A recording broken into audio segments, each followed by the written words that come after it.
আসসালামু আলাইকুম রহমতুল্লাহ। আজ কথা বলছি রাসেল ভাইপার নিয়ে।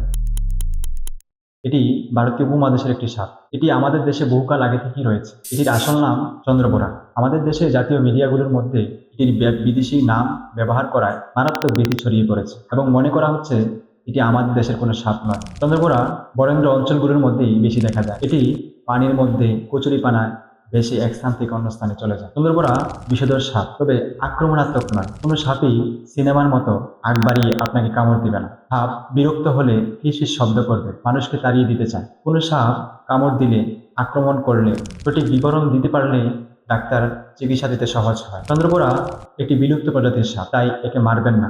বেজি, হুই সাপ এগুলো মেরে ফেলার কারণে নানা রকমের সাপ বৃদ্ধি পেয়েছে। চন্দ্রবোরার বিষ থেকে ঔষধ বানানো হয়, তাই এই সাপ নিশ্চিহ্ন হয়ে গেলে ঔষধ বানানো সম্ভব নয়। এই পৃথিবীতে শুধু মানুষই নয়, পোকামাকড়, সাপ, বাঘ, ভাল্লুক সবকিছুরই প্রয়োজনীয়তা রয়েছে। আল্লাহ তাআলা কোনো প্রাণীকে অকারণে সৃষ্টি করেন না। চন্দ্রবোরা মূলত ফসলের জমিতে কচুরিপানায় থাকে, তাই খালি পেয়ে ফসলের জমিতে যাওয়া থেকে বিরত থাকে। এবং কি কৃষক যখন ফসলের জমিতে কাজ করবে, আমরা গামবুট পরে কাজ করার জন্য উৎসাহিত করব। সাপ যখন ফিসফিস শব্দ করবে, আমরা ওই স্থান থেকে চলে আসার চেষ্টা করব। আমাদের পূর্বপুরুষরা চন্দ্রবোরা, গোখরা, বাঘ ভাল্লুকের সাথে লড়াই করে ফসলের জমি তৈরি করেছিল।